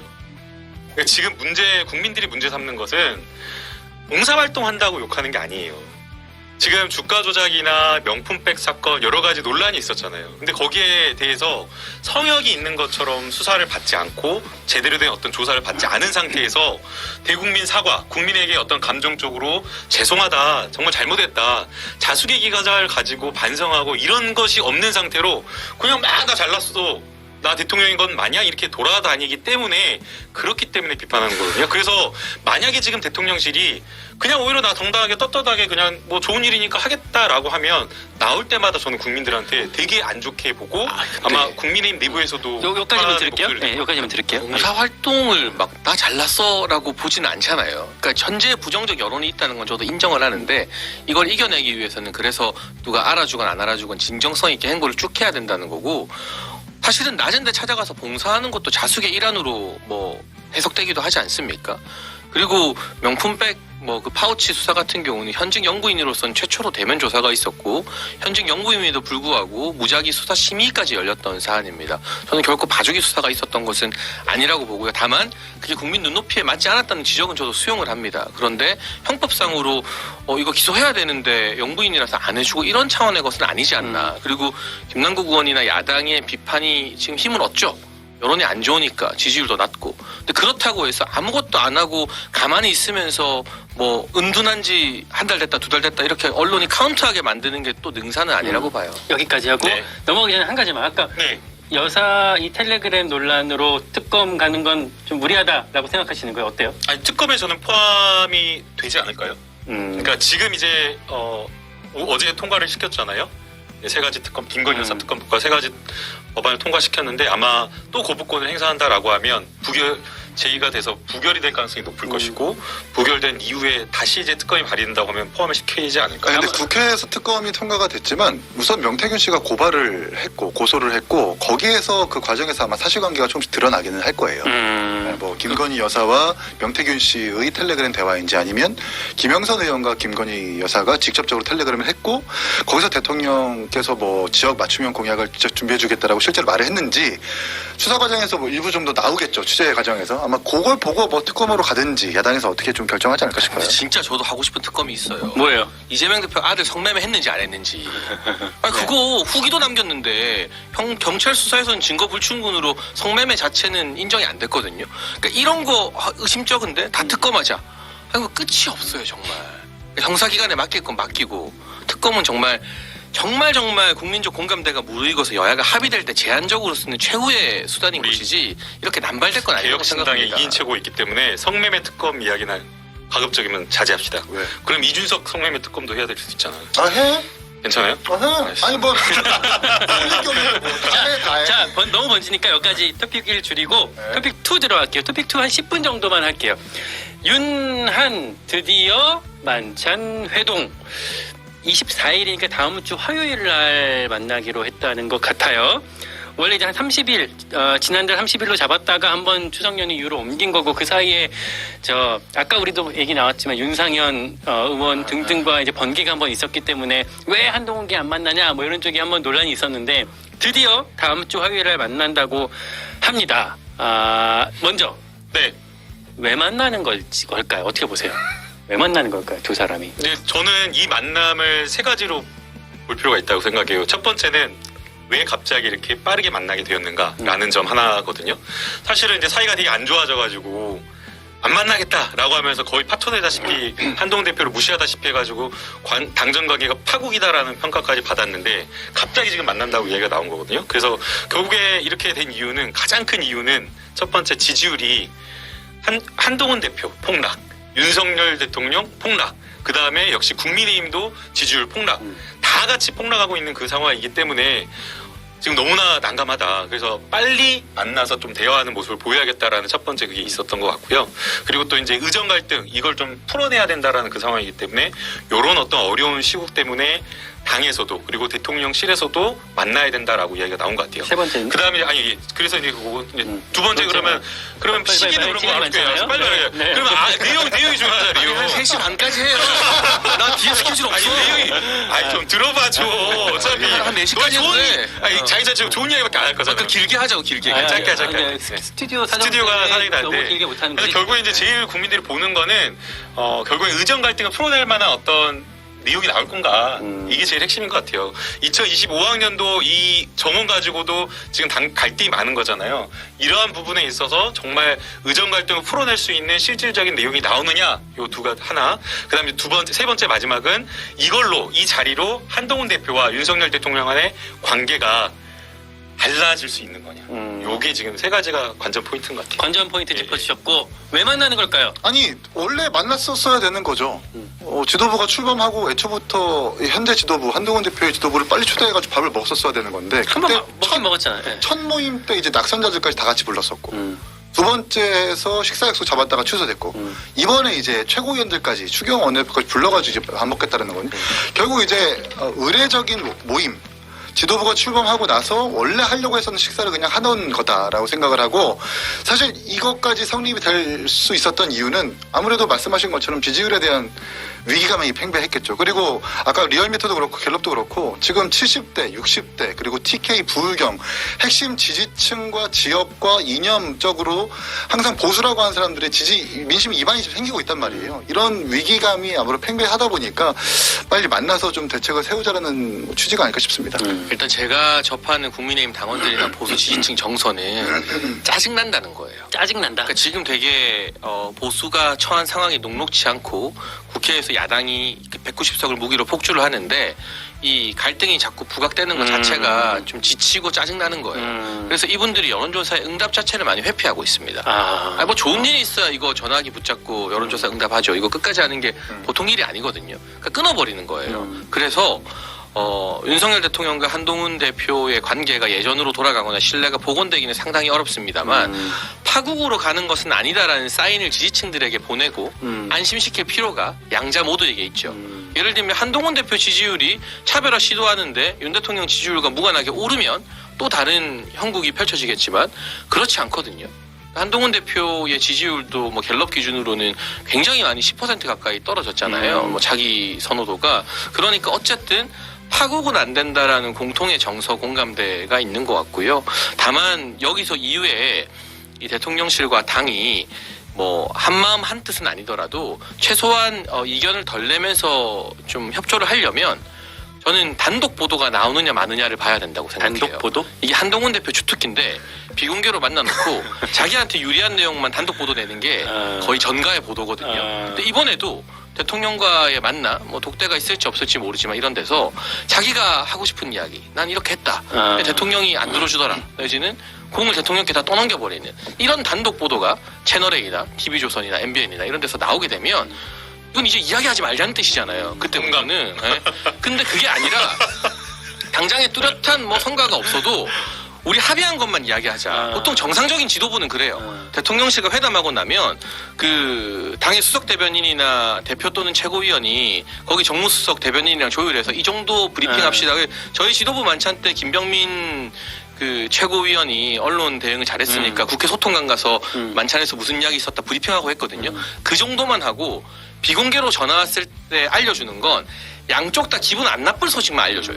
제가 잘은 모르지만 제가 아는 한에 있어서 윤석열 대통령 같은 경우에는 특히 이 부분 나랑 얘기했던 얘기들이 언론 보도에 갑자기 나오는 거를 아주 불쾌해한다고 저도 좀 이해를 하고 있거든요. 그러니까 그걸 제일 이거는 잘하는 사람이 한동훈 대표거든요. 윤석열 그게 단독이 나오냐 마느냐가 아. 앞으로 당정 관계 좀 가르마 이 아. 분수령이 될 이 겁니다. 윤석열 대통령뿐만 아니라 다 그래요. 예컨대 주요한 어떤 정책이 논의되기 전에 당정청 간에 다 비공개 회의를 계속해요. 그럼 거기서 여러 현안 쟁점들에 대해서 의원들이 각자가 찬성도 하고 반대도 하고 그러거든요. 근데 거기에서 나왔던 설익은 그냥 논의에 여러 하나의 꼭지를 따가지고 나는 잘했는데 나는 똑똑한데 나는 잘났는데 아니다고 당원들한테 고자질하고 국민들한테 고자질하는 이렇게 해버리면 그야말로 그 안에서 논의하는 사람들 간의 어떤 신뢰 이런 것들 다 깨버리는 거고요. 특히나 한동훈 대표는 그냥 단독으로 기자회견 한 것뿐만 아니라 보니까 페이스북에 혼자 그냥 막 줄글로 몇 문장 써버리대요.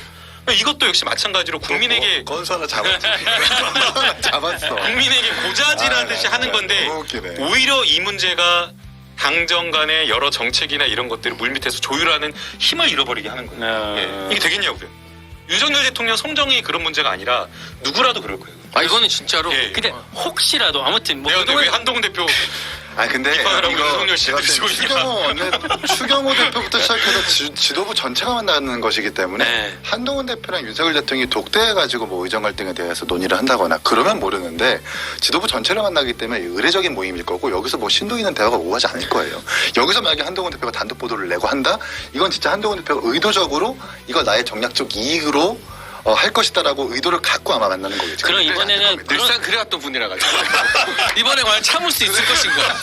이 사람이 하던 일 안 하기가 되게 힘들거든요. 사실. 그렇게 기대하기는 어려워요. 그러니까 왜냐하면 사실 국민들 입장에서는 워낙에 사실 의정 갈등, 의료 대란 문제가 그쵸. 워낙 심각하기 때문에 네, 맞아요. 혹시나 이번 모임에 물론 이쪽에서 뭐 주요 당직자들 다 나간다고 그러고 저쪽에서 수석들 다 나온다고 하니까 얘기를 심도 있게 풀어가기 어려운 면들이 있겠지만 그럼에도 불구하고 정말 이 나라를 책임지고 있는 당국자들이 다 같이 머리만 떼고 모인다고 하니까 혹시나 이 문제를 해결해 나갈 해법을 조금 더 모색하고 좁힐 수 있지 않을까라는 기대는 있거든요. 뭐가 예. 결과물이 나와야 돼요. 예, 뭐가 나와야 돼 이야기가. 그러니까 어쨌든 좀 100%는 아니더라도 당과 정이 이 정도 선에는 합의했다. 이렇게 의료 문제를 해결해 나갈 것이다라는 결과물 브리핑이 나와야 되는데 한 대표가 지금 계속 단독 내고 해도 오히려 힘을 잃고 당내에서도 장악이 안 되는 건 결과가 없고 나는 이거 제안했다. 나는 이러려고 했다. 근데 안 들어줘. 또 그 당대표가 취할 태도가 아니잖아요. 당대표는 뭔가를 만들어내야 되고. 그러니까 이번에도 김강희 기자 말씀처럼 당정 간의 의료개혁이나 의정 갈등에 대한 결과물이 한두 가지는 나와야 됩니다. 근데 그렇지 않고 그냥 대통령께 이거 제안했다. 이 정도 수준의 보도나 브리핑이 나온다면 그거는 국민의 비판을 피하기 힘들죠. 그 결과물이라는 게 좀 나올 수 있어요. 일단 결과물이 만약에 지금 대통령실에서 나오는 것처럼 25년 뭐 얘기할 수 없다 뭐 이런 식으로 그 전의 상황과 같은 뭔가 우리는 변하기 좀 어렵다라는 취지의 멘트가 나오게 된다면 결과물은 또 아닌 거잖아요. 그게. 근데 이제 지금 결과물이라고 하는 게 당과 그냥 청와대 용산 간의 어떤 자기네들만의 합의된 결과물은 사실은 의미가 없어요. 지금 국면을 평가하면 여야 의정 협의체 띄우겠다라고 했지만 참여하지 않겠다 그러잖아요. 다 신뢰할 수 없다고 하면서 어떤 정책 변화나 의사들이 뭔가 정부에서 뭔가 변화했다라고 할 만한 그러한 어떤 정책 신뢰감을 주지 않고 있기 때문에 그냥 단순하게 대통령실과 그 다음에 정부와 여당 간에 어떤 뭔가 합의된 메시지만 나온다라고 해서 정말 이 갈등 국면을 해결할 수 없어요. 그래서 저는 만약 여기서 뭔가 성과를 만들어낸다라고 하면 최소한 의사들을 설득시킬 수 있는 정도의 구체적인 안, 합의된 안이 나와야지 그래야지 평가받을 수 있을 거다. 이렇게 보고 있어요. 당정이 통일된 안을 만드는 것도 중요한데 지금 당 내부에서의 결속이 안 되고 있단 말이에요. 그게 뭐 민생 관련된 법도 그렇고 뭐 의료 대란 관련해서도 그렇고 최고위도 그렇고 이렇게 주요 의원들과 한동훈 대표가 이렇게 일치된 목소리가 안 되기 때문에 당 내부에서 결속이 안 되는데 어떻게 당정이랑 안에 함께 하느냐를 맞춰요. 이 자체가 사실 불가능한 거라서 그냥 의례적인 식사로 끝날 것이라고 저는 보는 거죠. 근데 어때요, 그럼? 이게 날카로운 지적인 게 네. 이 여당이 물론 여당 안에서 소수파가 있고 비주류가 있고 뭐 목소리 내지만 중요한 사안에 있어서 지금의 한동훈 체제 국민의힘처럼 당의 의견이 통일 안 되는 적이 없어요. 어떻게 해야 돼? 저도 이번에 되게 이례적으로 봤던 게 명절 끝나고 나서 보통 그 복귀하기 전 마지막 날 뭐 명절 추석 민심을 우리가 전달하겠다라고 해서 당에서 기자회견 하잖아요. 네. 기자 불러다가 그러면서 막 우리가 민심을 들어보니까 이렇다. 저쪽은 민주당은 뭐 특검하자고 하는데 그게 아닌데 이런 식으로 보통 이제 기자 간담회를 열어서 여론전을 하게 되는데 이번에 국민의힘이 안 안 했죠. 했어요. 그죠? 안 했죠. 맞아요. 결국에는 그러니까 봤을 때는 일치된 목소리를 하기 어려우니까 혹시나 파열음 때문에 그냥 애초에 뭉갠 거 아닌가 생각이 드는데. 그리고 제가 한 가지 더 날카로운 포인트를 저는 어디서 봤냐면 네. 추석 기성 인사하잖아요. 네. 서울역에 한동훈 대표랑 지도부 나갔잖아요. 한동훈 대표랑 불편한 최고위원들이 안 보이더라고. 안 나갔어요. 참게 그 사진에 안 보였어. 김재원 최고 안 보였다. 인요한 최고위원, 김민전 최고위원 안 같이 보였어요. 안 나갔던 안 것 나가, 안 같아요. 보이더라고요. 그 지역 갈 때도 소위 말하는 그 PK. 지역의 지역구 의원 중에 한동훈 대표랑 가깝지 않은 친한 게 아닌 사람들 행보 같이 안 해요. 근데 이거 말이 안 되는 게 가지도 않아. 제가 지도부를 했는데 아. 당 대표실이 요청하면 네. 무조건 옵니다.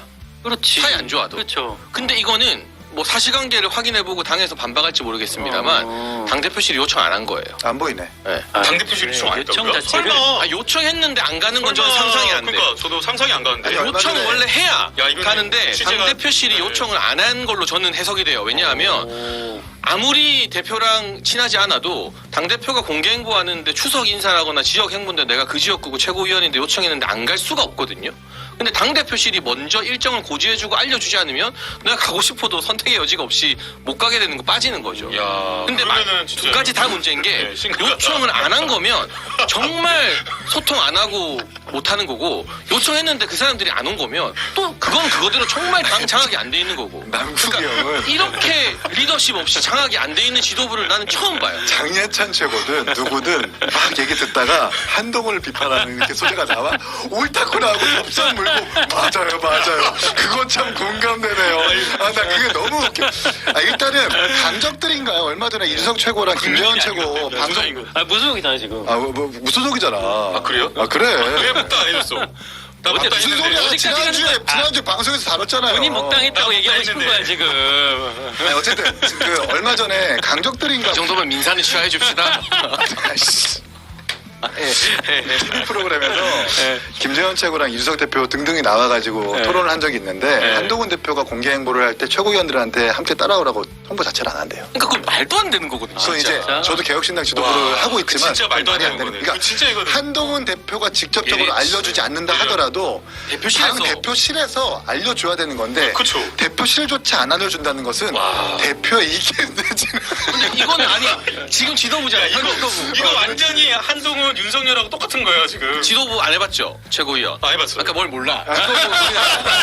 이게 유일한 지도부 경력자잖아. 대표가 알려주지 않아도 대표실에서 알려줘야 이거잖아. 너 그건 안 해봤지? 그건 인정. 뭐 하는 거야 진짜. 저는 코인도 안 해봤어요. 듣지 않았어. 지금이라도 들어가. 근데 이거는 최고위원들 입장이나 그 지역 의원 입장에서는 이상해. 진짜 나를 무시하나?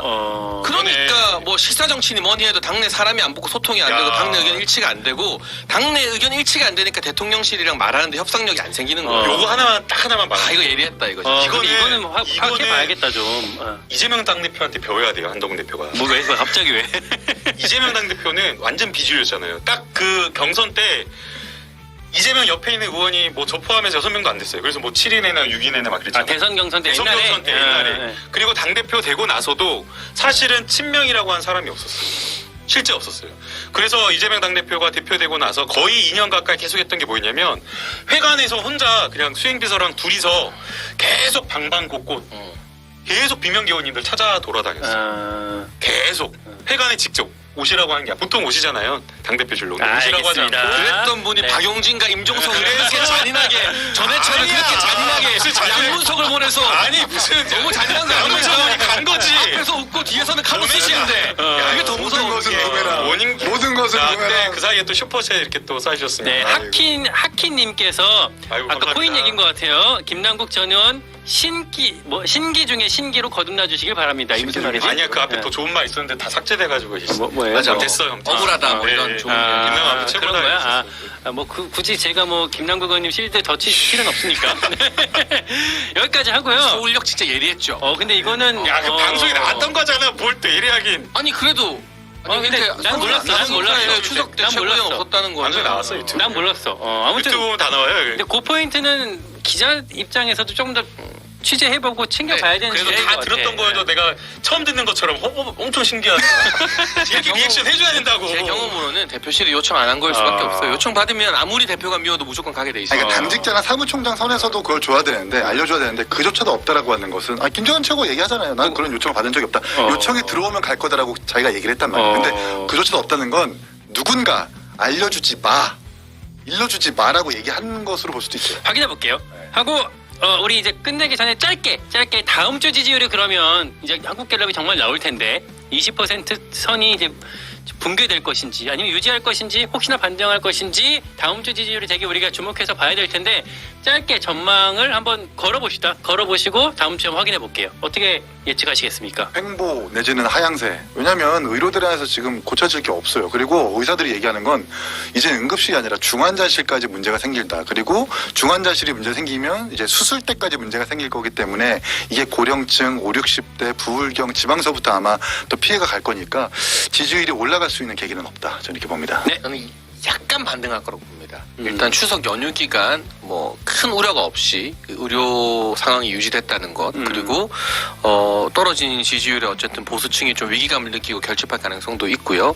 뭐 체코 원전 수주 관련된 이제 정상회담이라던가 또 한동훈 대표와의 만찬 일정이 잡힌 것 등등으로 봐서 큰 폭은 아니겠지만 그래도 20%대에서 더 내려가진 않고 약간 반등하지 않을까 기대하고 지지층에서 있습니다. 약간? 네. 저는 20% 유지하거나 좀 떨어질 수 있다. 네, 그러니까 저희가 직전 여론조사가 TK, PK가 거의 지지층 이탈할 정도의 그 정도의 여론조사가 나왔었거든요.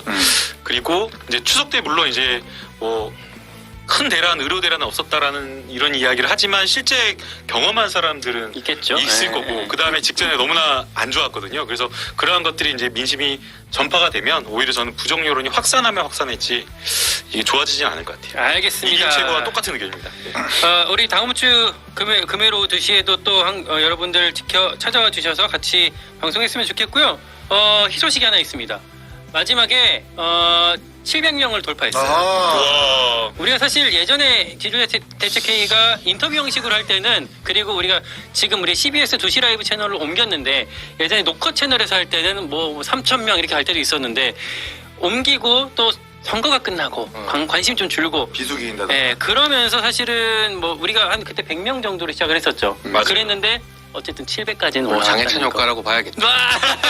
그래 그렇다고 칩시다. 근데 있을 거야. 예. 곧 또 수천 명의 악플러들 제가 보도록 하겠습니다. 이 분위기 살려서 1000명까지 빨리 좀 갈 수 있었으면 좋겠고요. 여러분 소문 많이 내주십시오. 주변에 이거 재밌다 말씀 많이 해주시고 저희는 다음 주 금요일 오후 2시에 뉴스회전보다 더 잘 나왔다고요 우리가? 와 진짜요? 이야. 뉴스회전에 제가 알기로 김용태 전 의원이 지금 전 의원이란다. 김용태 의원이 전 의원 만드는 거예요. MBC MBC 뉴스에 김용태 의원이 지금 출연하고 있을 걸로 네. 아는데 거기보다 훨씬 더 재밌나 봐요. 네. 알겠습니다. 저희는 다음 주 금요일 오후 2시에 만나겠습니다. 고맙습니다.